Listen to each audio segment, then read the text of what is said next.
우리 지난주 말씀에 예수님은 오병이의 기적을 일으키시고 제자들을 재촉하셔서 이 갈릴리 호수를 건너가게 하십니다. 그리고 예수님은 산에 오르시고 그곳에서 기도하시죠. 베리는 이 갈릴리 호수 한 가운데 이르렀고 그때 풍랑이 일어나서 제자들은 더 이상 앞으로 나아가지 못하고 밤새 이 풍랑과 싸워야 했었다라는 말씀을 우리가 나눴었죠. 그리고 이른 새벽이 되자 거의 한 6시간 정도 시간이 흘렀겠죠. 이른 새벽이 되자 예수님께서는 무리를 걸어서 제자들을 향해서 가십니다. 그 무리를 걸어오시는 그 예수님을 보고서 제자들은 물귀신이다. 사람이 무리를 걸어올 수 없으니 저 사람은 분명히 귀신이다. 물귀신이다 하면서 막 소리를 지르면서 두려워 떨기 시작했죠. 예수님을 제대로 알지 못하고 또 믿지 못하고 보지 못한 거예요. 제자들의 믿음은 거기까지였어요. 그러니까 교회를 다닌다고 교회를 다니면서 또 이렇게 말씀도 듣고 또 예배도 드린다고 해서 그 사람들이 예수님을 바로 알고 바로 믿는 것은 아니에요. 그저 교회를 다닐 뿐인 거예요. 그저 예수님의 제자였고 예수님과 함께 했을 뿐인 거예요. 예수님께서 일으키셨던 수많은 기적을 봤을 뿐이지 그들이 제자라고 했지만 예수님을 하나님의 아들로 인정하지 못하고 믿지 못했다라는 거. 오늘날도 많은 기독교인들이 있습니다. 교회를 다니고 있는 사람들이 있고 오늘도 마찬가지죠.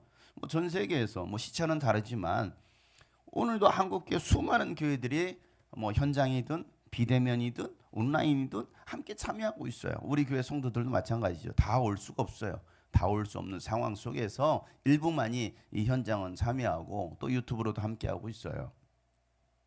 그렇게 많은 사람들이 교회를 다니고 있지만 정작 예수를 알고 예수를 믿는 사람이 얼마나 될까?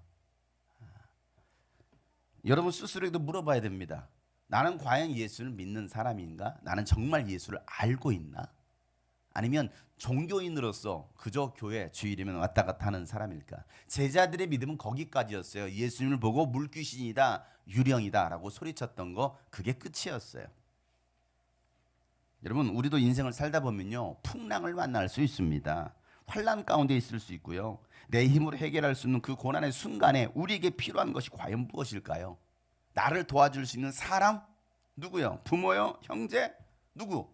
돈일까요? 돈 필요하죠. 어느 정도 유익할 수 있어요. 권력, 능력, 힘 있는 거죠. 이런 것들도 어느 정도는 우리의 고난, 우리가 어려움에 처했을 때 나를 도와줄 수 있어요. 그런데 죽어가는 우리 영혼까지는 책임질 수 없다라는 거예요. 육체는 어느 정도 도와줄 수 있을지는 모르겠어요.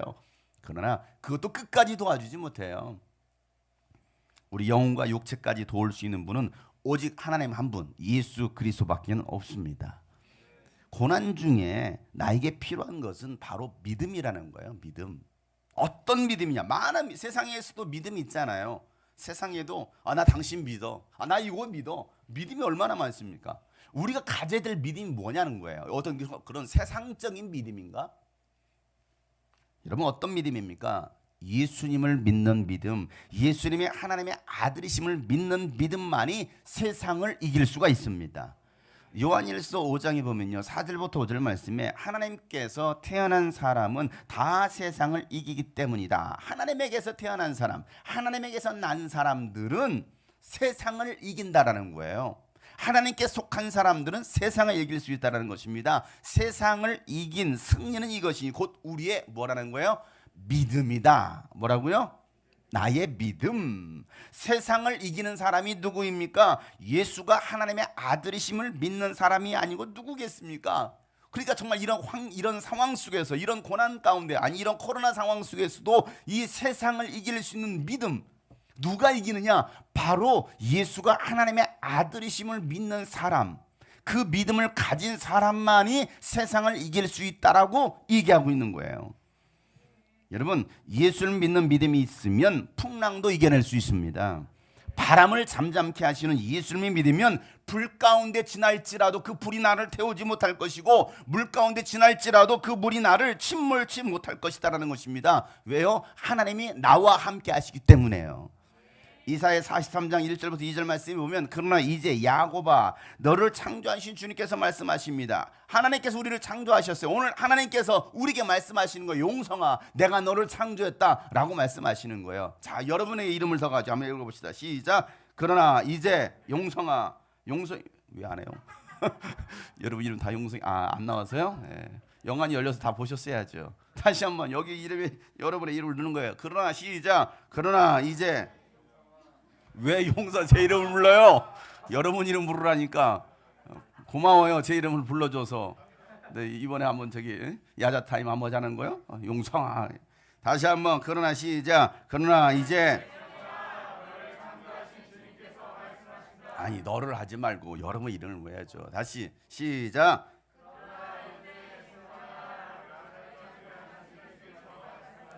자, 그 다음에 이스라엘아 똑같아요. 또 거기다 여러분 이름을 넣어보세요. 시작.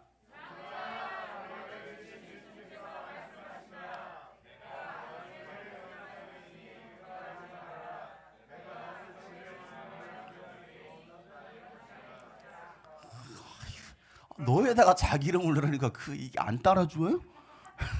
IQ가 안 따라주십니까 여러분? 여러분 이 말씀이 얼마나 귀한 말씀이에요. 다시 한번. 그러나 이제 야곱아 너를 창조하신 주님께서 말씀하시기를 이스라엘아 너를 지으신 주님께서 말씀하시나 내가 너를 속량했으니 내가 너를 구원했으니 두려워하지 마라. 내가 너를 지명하여 불렀나니 너는 나의 것이다. 내가 물 가운데로 건너갈 때 내가 너와 함께하고 내가 강을 건널 때에도 물이 너를 침몰시키지 못할 것이고 네가 불 속을 걸어가도 그을리지 않을 것이며 불꽃이 너를 태우지 못할 것이다.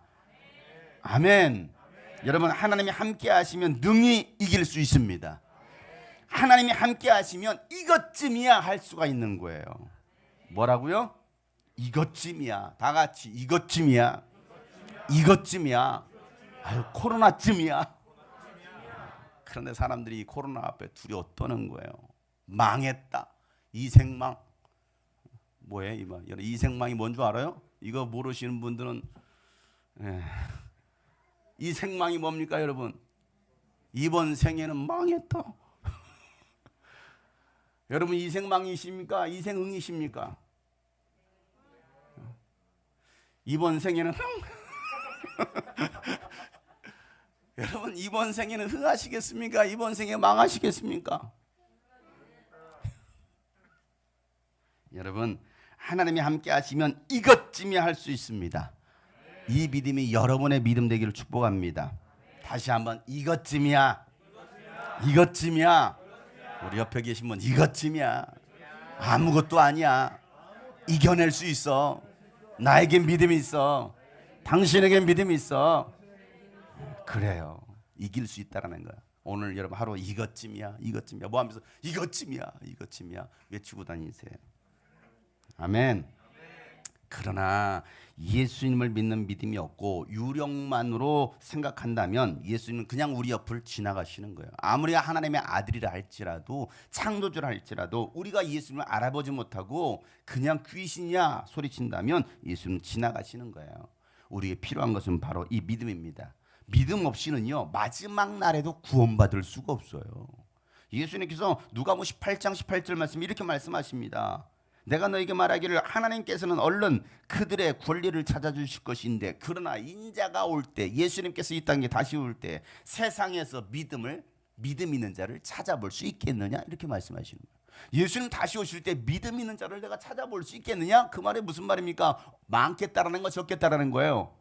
적다라는 거예요. 교회 다니는 사람은 많을지 몰라도 진짜 예수를 믿는 사람들은 그렇게 많지 않다라는 거예요. 천국 들어가기를 바라는 사람은 그렇게 많아도 정작 그 나라에 들어가는 사람은 적다라고 예수님께서 말씀하셨어요. 예수님 계속해서 모두가 구원받을 거라고 말하지 않았습니다. 다 들어갈 거라고 말하지 않았고요. 소수만이 극소수만이 우리는 어떤 상황 속에서도 끝까지 믿음을 지키는 사람들이 돼야 됩니다. 그런데 어떤 사람들은요 그 믿음을 버리고 신앙생활에 파선을 당하는 사람이 있다라고 말씀하시는 이 풍랑에 그냥 박살나버리는 거예요. 와장창 다 무너지는 거예요. 신앙이 그냥 온데간데 없어요. 싹 흩어져 싹 그냥 쓰나미 밀려오는 거 싹 무너지는 거예요. 그런 신앙이 있다라는 거예요. 교회를 다녀도. 아니 교회 뭐 1년 다녔으니까 이 사람 와장창 무너지는 거야? 아니요. 1년 다녀도요. 제대로 믿는 사람은요. 든든하게 서 있고요. 50년 아니 500년을 다녀도 믿음이 바로 세워지지 않은 사람은요. 그냥 한순간에 무너지는 거예요. 예수님께서 마태복음 7장에 보면 그렇게 말씀하시잖아요. 모래 위에 세운 집과 반석 위에 세운 신앙. 비바람이 몰아치고 풍랑이 몰아치는데 그 모래 위에 세운 신앙은 그냥 와장창 무너지는데 그 무너짐이 심하더라는 것이죠. 흔적도 없이 사라지는 거예요. 내가 언제 믿었었나? 내가 언제 교회 다녔었나? 그 믿음의 흔적조차도 사라지는 사람 많다라는 거거든요. 바울은 디모데전서 1장 19절에 이렇게 말합니다. 믿음과 선한 양심을 가지십시오. 어떤 사람은 선한 양심을 버렸다라는 것입니다. 선한 믿음의 양심, 그 믿음을 버렸다라는 것입니다. 그 신앙생활에 파선을 당하였다. 그 배가 와장창 박살나버린 거예요. 그냥 세월호처럼 침몰당한 거야. 우리 신앙이 그런 신앙은 아닐까? 나의 믿음이 내가 교회를 다니고 있지만 그런 신앙은 아닐까? 여러분 무엇이 우리의 그 믿음을 버리게 했을까요? 무엇이 우리의 신앙을 그렇게 파손당하게 했을까요? 시편 73편은요 아삽의 시인데요. 아삽은 이런 고백을 합니다. 시편 73편 2절 3절 말씀 다 같이 한번 큰 소리로 시작. 나는 그 확신을 잃고 넘어질 뻔했구나. 그 믿음을 버리고 미끄러질 뻔했구나. 그것은 내가 거만하는 자를 시시함하고 악인들이 누리는 평안을 부러웠기 때문이다. 여러분 아삽이 뭐라고 시를 쓰고 있습니까? 뭐라고 고백하고 있어요? 믿음의 확신을 잃고 내가 넘어질 뻔했고 믿음을 버리고 미끄러질 뻔했다라고 고백하고 있어요. 누가요? 아삽이 삽질하고 있나요? 그럼 아삽이 누구예요, 여러분? 레위의 15대 손입니다. 레위의 15대 손. 레위 지파는 하나님의 성막에서 일하는 제사장들 아닙니까? 모세가 광야에서 성막을 만들고 이제 행군을 할 때에 레위의 맏아들이었던 게르손은 성막의 휘장들을 담당했습니다. 휘장을 걷어서 옮기자 하면 이동하면요 이 게르손 자손들은요 휘장을 다 걷어서 짊어지고 가는 거예요. 이게 레위 지파였습니다. 다윗 시대 때는요 오베데돔 집에 있었던 이 하나님의 언약궤를 다윗이 예루살렘 성으로 옮겨옵니다. 그때 이 레위 자손이었던 아삽 15대 손이었던 아삽과 헤만과 에단에게요 오케스트라 찬양단을 만들게 합니다. 오케스트라 찬양단 그게 한 200여 명이 돼요. 어마어마한 오케스트라 찬양단을 만들어서 지휘하게 하고 그 찬양단을 이끌게 했던 사람이 바로 아삽입니다. 그 아삽이 많은 찬양시를 만들어서 찬양했던 거예요. 이 시편 73편이 바로 그 찬양시인 거예요. 찬양을 올려드렸던 것입니다. 여러분 오랜 세월 제사장 가문으로 하나님의 성전에서 일을 했습니다. 또 하나님의 찬양을 하는 일을 했던 이 아삽이 이런 고백을 한 거예요. 여러분 그냥 평범한 사람이 믿음 없는 사람이 그 일도 안 하는 사람이 그런 고백을 한 것이 아니라 제사장 가문이에요. 제사장입니다. 하나님의 성전에서 일했던 사람입니다. 찬양단이에요. 찬양단 리더예요. 오늘도 기타 치고 내려가서 이 고백을 하는 거예요. 내가 미끄러 넘어질 뻔했구나. 내가 파선당할 뻔했구나. 지금 말로 말하면 목사님이 찬양단 찬양 인도자가 확신을 잃고 넘어질 뻔했고 믿음을 버려버리고 미끄러질 뻔했다라고 말하고 있어요. 무엇 때문에 그렇게 되었다라는 거예요? 그가 그렇게 고백하죠. 다시 한번 읽어보세요. 무엇 때문에 그런 원인이 있었는지. 다시 한번 시작. 나는 그 확신을 잃고 넘어질 뻔했구나. 그것은 내가 거만한 자를 시샘하고 악인들이 누리는 평안을 부러웠기 때문이다. 여러분 그 이유가 뭐라는 거예요? 거만한 자를 시샘하고 악인들이 누리는 평안을 부러워했다라는 거예요. 세상 사람들을 보며 동경한 거예요. 교회 밖에 있는 사람들을 보면서 부러워하는 거예요. 거만한 자들. 누가 거만합니까? 여러분 세상에 권력을 가진 사람은요 아주 어깨 쫙 펴고요 아주 떵떵거리고 얼마나 거만하게 살아간지 몰라요. 물론 그 와중에 겸손한 사람도 있긴 있어요. 그런데 대부분의 권력을 가져보세요. 있어 보세요. 그런 사람들은 거의 다가 거만합니다. 정치인들이나 유명인들이나 돈 많은 사람들을 보면요 대체적으로 거만합니다. 그런 사람들을 시샘한 거예요. 와 부럽다. 와 좋겠다. 그 악인들이 누리는 평안처럼 보이잖아요. 대저택에서. 연예인들 가끔 방송에 나오면요, 그들이 하는 그들의 자랑질 보세요. 자랑질. 고급 외제차가 7대가 있고 그때 망치가 나와서 막 자랑을 하더라고. 에?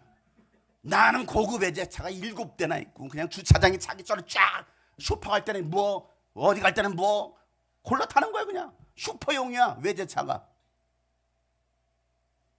그런 것들을 얼마나 자랑합니까? 사람들은요 그걸 보고서 부러워하는 거예요. 자기 집 자랑, 자기 55평이고 100평이고 집이 몇 채가 있고 이런 것들을 자랑합니다. 돈 자랑하는 거예요. 돈 자랑하는 거예요.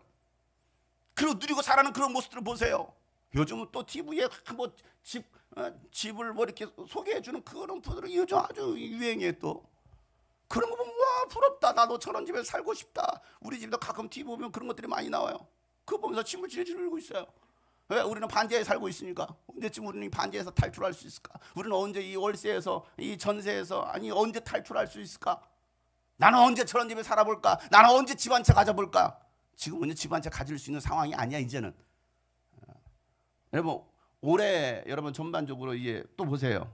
지금의 50% 이상이 떨어옵니다. 집 없는 사람 빨리 사세요. 지금 한 100세 사세요. 살 돈이 있어야지.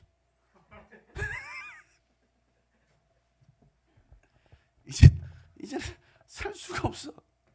누가 집 한 채 주세요. 저 좀. 거기서 좀 교회 좀 하게. 집 자랑하는 거예요. 내가 집이 몇 채가 있는데. 우리 집주인이요 저한테 목사님 집 사세요. 저 처음 이사 갔을 때부터 3년 전부터 목사님 집 사세요. 제가요 집 여러 채가 있는데요. 집 관리하기 귀찮아서요. 약 올리는 거 뭐 하는 거야? 그냥 가져라고 하든지 목사님께 제 기증하겠습니다. 그러든지 그러면 감사하게 쓰겠습니다. 그럴 텐데 반지하 쓰면서도 제가 집이 여러 채가 있는데요. 내가 집 관리 본인은 집이 저 의정부에 살고 있는데 왔다 갔다 귀찮고 나보러 사래. 사람들은 집 자랑하는 거예요. 그런 모습을 부러워하고 있는 사람들. 그래서 요즘 애들의 꿈을 물어보면요 연예인이에요.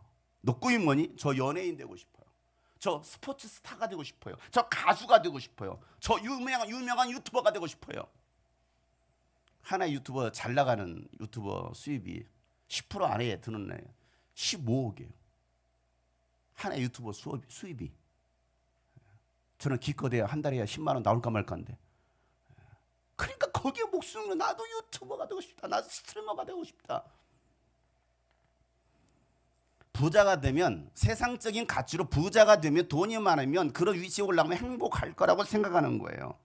예수를 믿고 신앙생활을 하면서도 세상에서 없어 보이는 거야. 내가 가난하게 살 것 같고 마음껏 누리고 싶은 거 누리지 못하면 살아가야 될 거라고 생각하는 거예요. 예수를 믿으면 이 교회라는 테두리 안에 갇혀 있으면 이곳에 살아간다는 것은 답답하게 생각하는 거예요.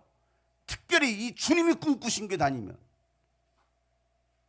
다른 데는 조금 더 거리두기 할 수 있는데 이놈의 교회는 왜 이렇게 감시해? 뭐만 하면 목사님이 소리치고 똑바로 안 하냐고. 다른 교회들은 안 그러는데. 어쩔 수 없어요. 그러니까 이 교회라는 테두리 안에 갇혀 있으면요 이게 답답해라고 생각하는 거예요. 자유롭지 못하다라는 거예요. 여러분 뭐가 자유입니까 여러분? 여러분들은 교회를 다니면서 어떤 자유를 누리를 원하십니까? 세상에서 타락하고 유흥을 즐기고 육신의 만족을 다 누리는 것이 여러분 자유입니까? 그래서 여러분 교회 안에서 둘째 아들이 나타나는 거예요. 둘째 아들.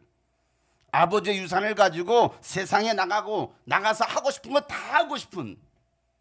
그래서 실제로 나갔어요. 쪽박 찬 둘째 아들. 해봤어. 누려봤어. 아버지 재산 가지고 다 썼어. 쪽박 찼네. 남은 것이라고는 돼지보다도 못한 그런 거지 같은 인생. 그게 내가 될 줄은 몰랐던 거예요. 그런 시절이 올 줄을 몰랐던 거예요. 둘째 아들은요 아버지를 떠나면 행복할 것이라고 생각했습니다. 그게 자유라고 생각했던 거예요. 교회를 떠나면 주님이 꿈꾸신 일을 떠나면 자유일 거라고 생각했던 거예요. 여러분, 아버지와 함께 있을 때가 자유인데 집 나가면 개고생인데 교회 나가면 개고생인데 그렇게 생각하지 못한 거예요. 그게 자유라고 생각한 거죠. 그건 방종입니다. 자유가 아니고. 내 주변에 교회 다닌다고 하는 사람들이 있는데 그 사람들 술, 담배 다 하고 그냥 클럽, 주점, 포차까지도 다 다니는데 이 주말이면 여행도 그냥 가족끼리 그냥 놀고 싶은 다 다니고 먹고 싶은 거 사고 싶은 거 다 하고 사는데 꼭 주일 성수해야 되나요? 라고 질문하는 사람들이 있어요. 아니 온종일 이렇게 주일이라고 교회에 있어야 되나요? 수요예배 금요일에 꼭 나가야 됩니까? 그렇게 교회에 있으면 매여 있으면 저는 언제 연애하고 언제 문화생활 하나요? 저 결혼을 할 수 있나요? 더 잘합니다, 여러분. 더 잘해요.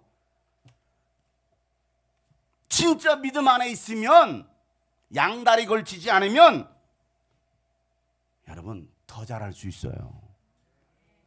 그런데 양다리 걸치니까 이것도 아니고 저것도 아닌 거야. 그냥 완전히 세상에 나갈 수도 없어. 왜?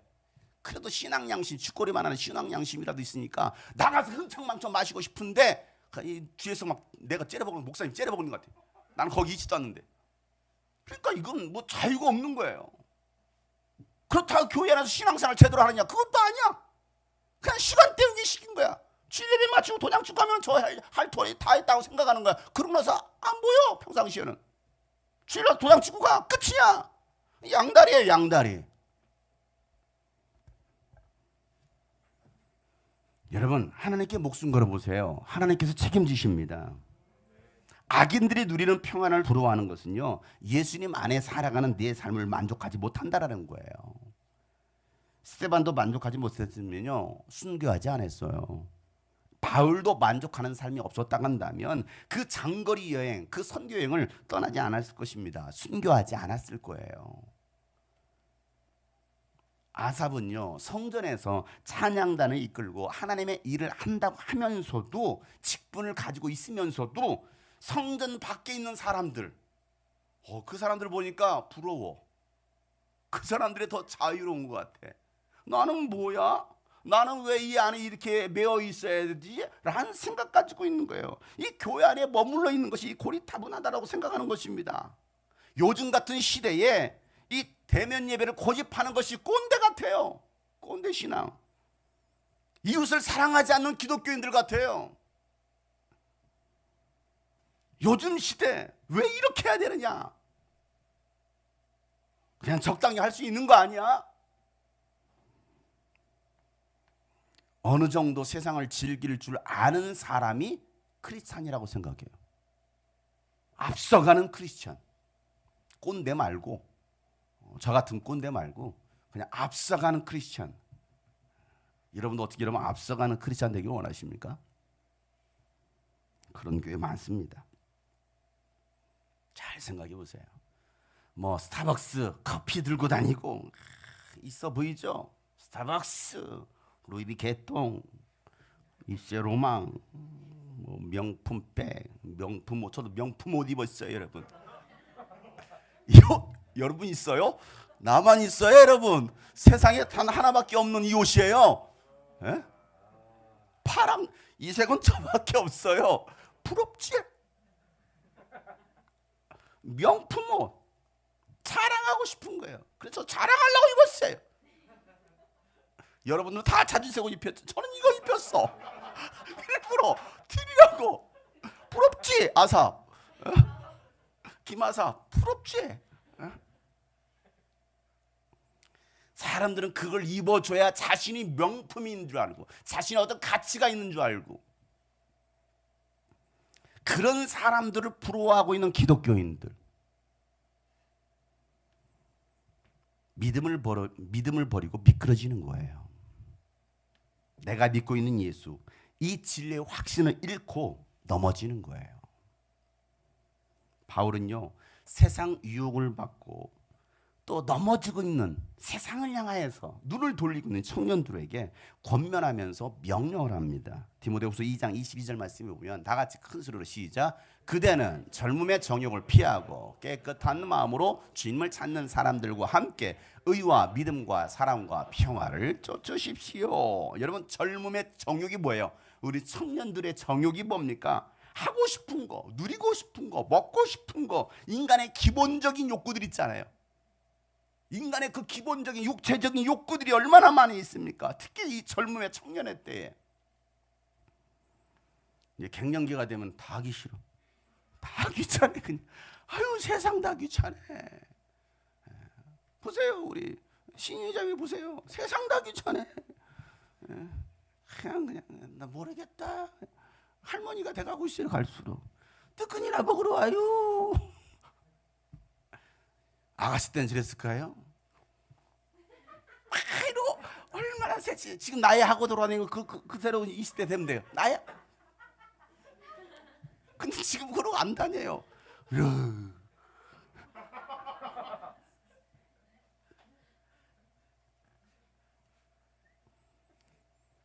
이 청년의 정욕, 젊음의 정욕, 하고 싶은 거, 다 하고 싶은 거. 그러나 넘어지지 않도록 이 젊음의 정욕을 피하라는 거예요. 이길 수 없으면 뭐 해야 돼요? 피하는 거예요. 내가 이걸 이게 이길 만한 대상이 있어 한번 잽이라도 해보지. 그런데 이게 아닌 거야. 그럼 뭐 해야 됩니까? 피해야 되죠. 피하기만 하는 것이 아니라 함께 공감하고 또 격려하고 믿음을 서로 세울 수 있는 깨끗한 마음으로 주님을 찾는 사람들과 함께 의와 믿음과 사랑과 정절, 평화를 쫓으라라고 말씀하고 있어요. 그냥 단순히 피하는 걸로 끝나는 게 아니에요. 안 가고 그냥 짚고 가는 게 문제가 아니라니까요. 정말 믿음과 사랑과 평화를 쫓는 그들, 믿음의 공동체들, 진짜 크리스찬들과 함께 뭐 한다라는 거예요? 신앙을 함께 세워간다라는 거예요. 나 혼자만 아니요. 이만큼 믿음을 지키기가 쉬운 것이 아닙니다. 마지막 때 많은 사람들이 믿음에서 떠나서 귀신의 가르침을 따를 거라고 바울은 얘기합니다. 디모데전서 4장 1절 말씀에 보면 성령께서 말씀하시기를 마지막 때 어떤 사람들은 믿음에서 떠날 것이다. 믿음에서. 지켜보세요. 작년 한 해 동안 많은 사람이 믿음에서 떠났어요. 많이 떠났습니다. 지켜보세요. 더 떠날 겁니다. 우리 교회도 보세요. 더 떠날 겁니다. 떠나는 사람만 있습니까? 들어오는 사람도 있습니다. 더 믿음 안에 들어오는 사람이 있습니다. 마지막 때를 준비하는 사람이 있어요. 그런데 떠나는 사람이 더 많다라는 거예요. 속이는 영과 이 귀신의 교훈을 따를 것이다라고 얘기하고 있잖아요. 끊임없이 예수님을 바라보지 않는다면, 예수님을 생각하지 않는다면 우리는요 믿음을 지켜낼 수가 없는 거예요. 그래서 히브리서는요 12장 2절부터 3절 말씀에 1절부터 3절까지 이렇게 말합니다. 다 같이 한번 시작. 그러므로 이렇게 구름대와 같이 수많은 증인이 우리를 둘러싸고 있으니 우리도 갖가지 무거운 짐과 얽매는 죄를 벗어버리고 우리 앞에 놓인 다름질을 참으면서 달려갑시다. 믿음의 창시자여 완성자이신 예수를 바라봅시다. 그는 자기 앞에 놓여있는 기쁨을 내다보고서 부끄러움을 마음에 두지 않으시고 십자가를 참으셨습니다. 그리하여 그는 하나님의 보좌 오른쪽에 앉으셨습니다. 자기에 대한 죄인들의 이러한 반항을 참아내신 분을 생각하십시오. 그리하면 여러분은 낙심하여 지치는 일이 없을 것입니다. 오늘 이 말씀을 여러분 잘 기억하세요. 예수 바라기. 예수 바라기. 예수님 가시는 그곳을 계속 바라보고 있는 예수 바라기. 예수님과 함께 예수님이 계신 곳이라면 어디든지 따라가는 그런 믿음의 고백.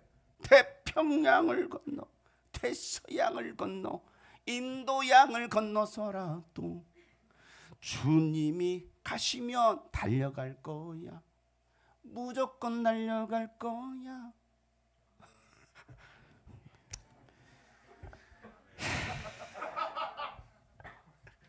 아주 반응이 좋아요.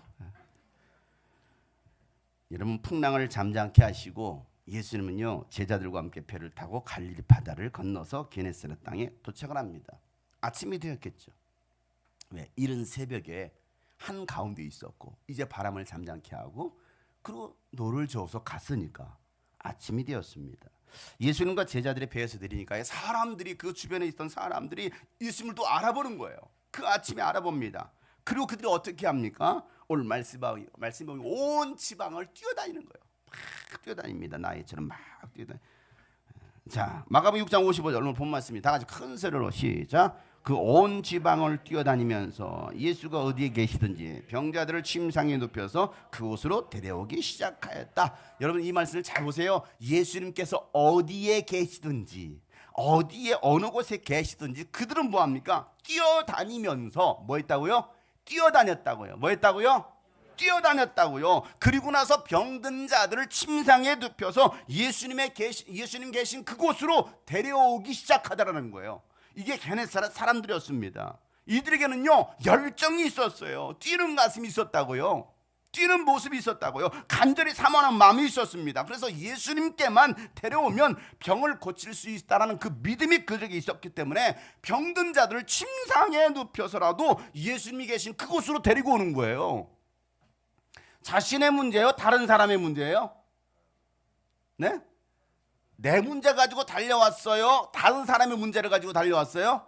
다른 사람의 문제를 마치 내 문제인 양 뛰어다니면서 그 병든 사람들을 침상에 눕혀서 빨리 예수님께로 갑시다. 예수님 저기 계십니다. 저 마을에 계십니다. 저 도시에 계십니다. 빨리 갑시다 하고서 그들을 예수님께 데리고 왔다는 거예요. 이러한 열정이 여러분에게 일어나길 주 여러분 축복합니다. 느긋하게 걸어다니는 게 아니에요. 뒷짐지고 걸어다니는 게 아닙니다. 계시든지 말든지 무관심한 자들이 아니에요. 반드시 고침을 받고야 말겠다. 반드시 응답받고 말겠다. 예수를 만나 내 인생의 변화를 경험하리라. 이런 간절함으로 뛰어다닐 수 있는 여러분 되시기를 바랍니다. 혹시 여러분들은 오늘도 걷고 있지 않습니까? 누구 세워라 내워라.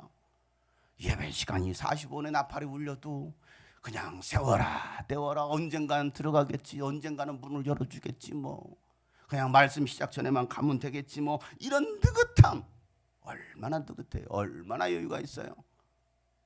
여러분 화산이 폭발하고 지진이 터졌는데 여러분 느긋하게 걸어가시겠습니까? 살려는 의욕, 살리려는 의욕. 이 게네사렛 사람들은요 예수님께서 어디에 계시든지 따라다니면서 따라가서 병든 자들을 장터거리에 데려다 놓고서 예수님께 이 옷수레만이라도 손을 대게 달라고 간청을 합니다. 자 56절 다 같이 시작. 예수께서 마을이든 도시든 농촌이든 어디에 가시든지 사람들이 병든 자들을 장터거리에 데려다 놓고 예수께 그 옷수레만이라도 손을 대게 해달라고 간청하였다. 그리고 손을 댄 사람들은 모두 병이 나았다. 아멘. 주의 옷자락만 지며 옷자락 옷술 여기 있잖아요. 옷술. 이 옷술이라도 만지고 싶어서 이거 만지고 싶어서 왜 이것만이라도 만지면 병이 나을 거라는 믿음이 있는 거예요.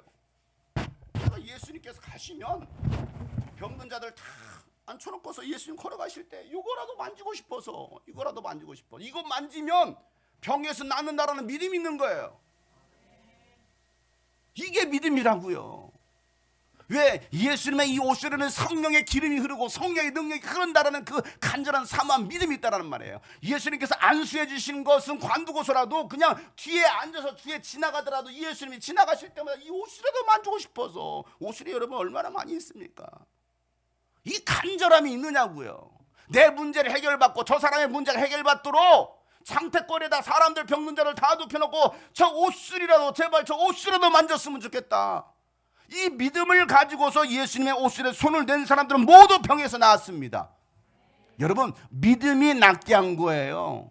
다른 게 낫게 한 게 아니고요. 이런 믿음이 우리 모두에게 있기를 소망합니다. 여러분 이번 주에 우리 유스비전 겨울 캠프 합니다. 아십니까? 관심 있으십니까? 사모하시나요? 뛰어다니시나요? 여러분 이틀 동안 금요일날 토요일날 이틀 동안 진행되는 이 캠프에 이 게네사렛 사람들 같은 열정과 간절한 사모함으로 참여할 수 있기를 바랍니다. 그리고 정말 예수님을 만나야 될 사람, 병 고침 받아야 될 사람, 정말 그 문제가 해결받아야 될 사람들을 여러분 업고서라도 아니 데리고 와서라도 여러분 그 사람이 치유가 일어나고 고침받을 수 있는 역사가 일어날 수 있도록 여러분 뛰어다니시길 바랍니다. 사모하는 사람은요 예수님 만나 주십니다. 치료해 주십니다. 혹시 여러분 가운데 주저하는 사람은 없습니까? 도망가려고 하는 사람은 없습니까? 그냥 무관심한 거예요. 하든지 말든지 뭐 캠프를 하든지 말든지. 나하고는 별로 관심 없어. 바빠. 세상 살기도 바쁜데 무슨 캠프야. 또 이런 시국에 무슨 또 캠프를 하겠다고. 그러다 혹시라도 코로나 걸리면 어떡해.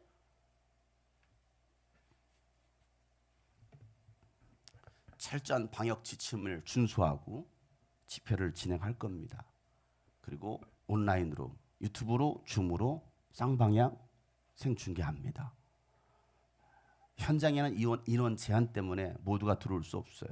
선착순 신청하신 분에 한해서만, 우리 교인이라고 다 들어오는 게 아니고 선착순으로 신청하신 분에 한해서만 참여하실 수가 있습니다.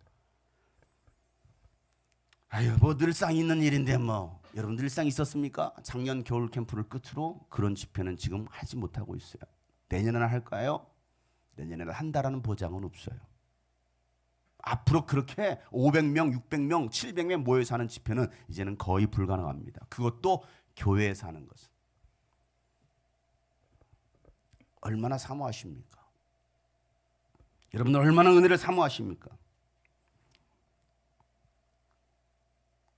그냥 도망가고 싶은 거야. 그냥 무관심한 거야. 여러분 둘째 아들 탕자처럼 마음을 고쳐먹으시고 아버지께로 돌아가는 여러분 되시길 바랍니다. 돌아오기만 하면 하나님 아버지는요, 여러분을 다 용서하시고 더 좋은 옷을 입혀주시고요, 천국 잔치를 열어주시는 거예요. 그리고 잃어버렸던 내 아들, 죽었던 내 아들이 살아서 돌아왔구나라고 말씀하시는 거예요. 이번 유스비전 캠프가 그런 천국 잔치가 되기를 간절히 소망합니다. 여러분 이전보다 더 큰 은혜의 잔치가 될 것입니다. 여러분들을 위해서 준비한 캠프예요. 여러분을 위해서, 믿음에서 넘어진 사람들을 위해서, 미끄러진 사람들을 위해서 준비한 캠프입니다. 구원받아야 될 영혼들을 위해서 준비한 캠프입니다.